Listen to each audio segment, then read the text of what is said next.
This is Democracy Now!, democracynow.org, The War and Peace Report. I'm Amy Goodman with Nermeen Sheikh. As we talk about the new Intergovernmental Panel on Climate Change report, let's go back to the recent UN climate talks in Warsaw, Poland in 2013. We spoke with Tosi Mpanu, the former chair of the Africa Group at the UN climate change negotiations from the Democratic Republic of Congo. Mpanu spoke about developed countries' obligations to address the impacts of climate change. Charity, I think it's rather something along the lines of compensation, because runaway climate change is putting 1 billion Africans in harm's way. Today those Africans have to go through adverse effect of a global phenomenon that they didn't create. It's actually creating not only drought, floods, it's creating conflict, because people have to go further and further to get some water, and other people are not just welcoming them. So Mr. Jones can drive 2 SUVs in the US while a poor African is fighting to get some water. So it's about doing what's right, and it has to be done in 2 ways: to reduce the lifestyles, the consumption of carbon in the north, and to provide some resources so that we can deal with a climate change phenomenon which was imposed on us.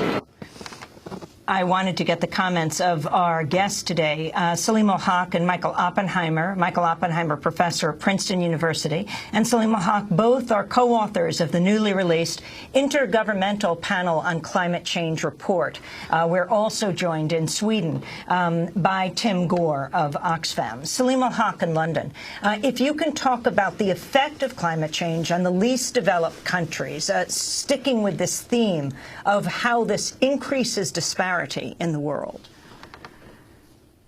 That's absolutely right. As you heard from Tosi Mpanu from the Democratic Republic of the Congo, poor countries have been hit hardest by the impacts of climate change and are already seeing those impacts. And there's a group of poorest countries in the world called the least developed countries, which are 50 of the poorest countries in the world, mostly in sub-Saharan Africa, but also in Asia, including my country, Bangladesh.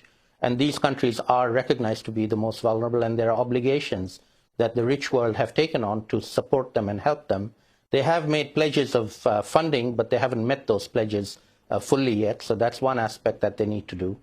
On the other hand, one of the recent, if you like, new outcomes from the 5th assessment report is that these countries aren't sitting idle. They're actually going ahead and trying to adapt to the potential impacts of climate change and the ones that they're seeing. Give you the example of my country, Bangladesh. Bangladesh has a very far-reaching climate change strategy and action plan. They're putting in the order of $500 million of their own money into implementing it. At the same time, they're asking for international donors to match that, and they've matched it to about half that level. But the country is not sitting idle. They're going ahead at community level, at national level, at sectoral level, and so are a number of other least developed countries. So in many ways, the least developed countries are actually leading the world in trying to find ways to tackle the impacts of climate change and adapt. But there is a limit to what they can do. As I said, perhaps up to 2 degrees they can do it, but beyond that it's going to be much more difficult. I want to go back to comments that our Oxfam guest Tim Gore made about fossil fuels. The largest oil and gas company in the world, ExxonMobil, just released a report after the IPCC report this week, saying that climate policies are, quote, highly unlikely to stop it from producing and selling fossil fuels in the near future. ExxonMobil's report says, quote, we believe producing these assets is essential to meeting growing energy demand worldwide and in preventing consumers, especially those in the least developed and most vulnerable economies, from themselves becoming stranded in the global pursuit of higher living standards and greater economic opportunity. That's a report from ExxonMobil released after the IPCC report came out this week. So, Michael Oppenheimer, could I get you to comment first on the impact of fossil fuels and what this means? Well, first of all, the problem is caused by and large by burning coal, oil, and to a lesser extent natural gas, the fossil fuels, which by and large power our society. It's rather interesting that Exxon felt compelled to make any statement about it at all. What they've done in the past is fund groups to kick up a smokescreen of contrarian science or contrarian non-science to confuse the public. I think the company is slowly coming around to realizing that won't do much good over the long term. This is a problem that has to be grappled with. On the other hand, I don't don't expect Exxon to say we're going to give up the oil business. That is their business, after all. The question is how they're going to position themselves with respect to particular U.S. political initiatives, which will eventually happen again, like the bill in Congress in 2009 that was aimed at controlling emissions. Are they going to oppose President Obama's efforts to use his regulatory authority to control emissions? Those are the key questions. The rest of it is rhetoric. Well, talking about that politics, I mean, the House has approved a measure that would effectively force government agencies to stop studying climate change. The measure calls on the National Oceanic and Atmospheric Administration related bodies to focus on forecasting severe weather, but not exploring one of its likely causes. I'm wondering if you could address this and the overall climate, if you will, in the United States. You're a professor at Princeton University, around this pushback on whether humans are causing climate change. Well, first of all, that's clearly an ostrich head in the sand policy. If you pretend you can't see it, then it's not happening. And it isn't going to do us any good, obviously. It isn't going to stop climate change. And it's symptomatic of, unfortunately, an attitude that we've seen in parts, particularly the House of Representatives, where people just don't believe in science. And that's something that has to change, or else we can never effectively grapple not only with this problem, but a whole raft of issues in our very highly technological society. What the future holds in that regard, it's hard to tell. I'm not the first one to point out to you that this country is polarized terrifically politically. This is a problem which, if it's going to be solved, goes to the root of our energy system. We need a bipartisan approach to solving it, and the political rhetoric and the political inaction that is freezing everything these days really gets in the way. Tim Gore, before we continue, I'd like you to talk about some of the work that Oxfam has done and its experience with people on the ground dealing with the impacts of climate change. You've spoken specifically about an irrigation project in Zimbabwe, for instance. Could you talk about the impacts already being felt in many parts of the world as a consequence of climate change?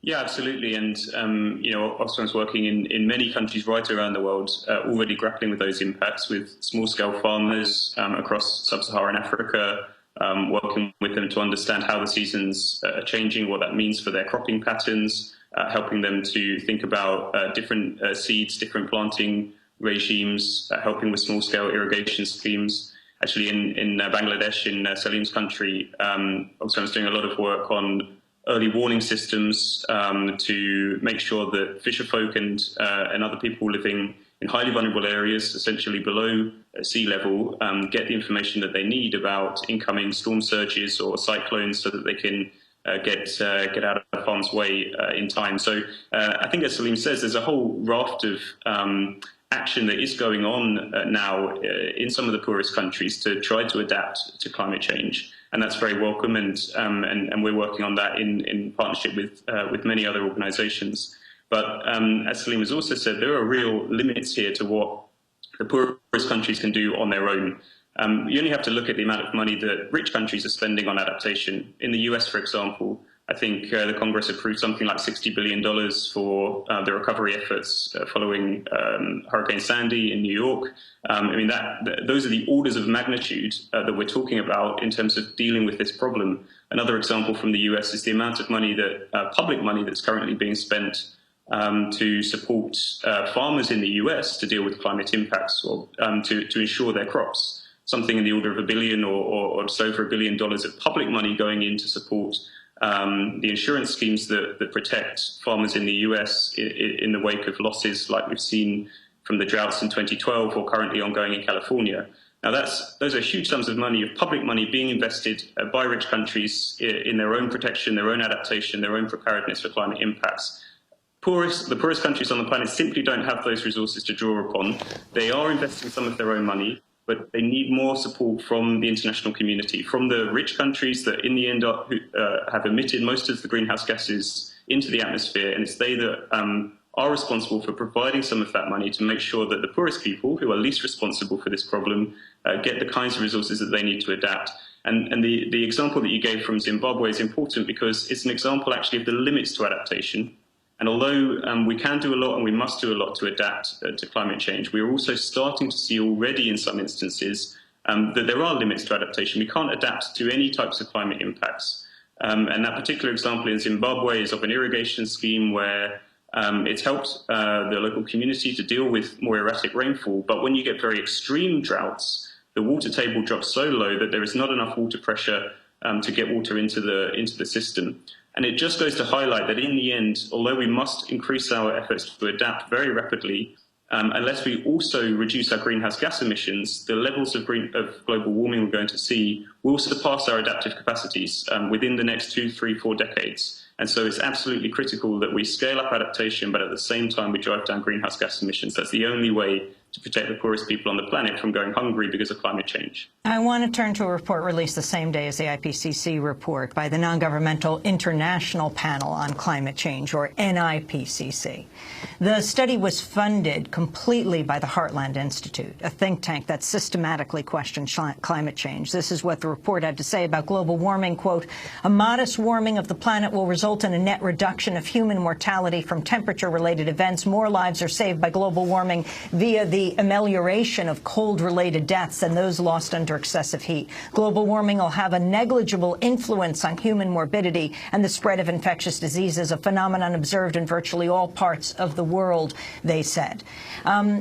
Tim Gore, can you comment on this pushback, but also talk about the kind of momentum, if there is momentum, leading not just to Peru next year, but the binding summit that will take place in Paris in 2015?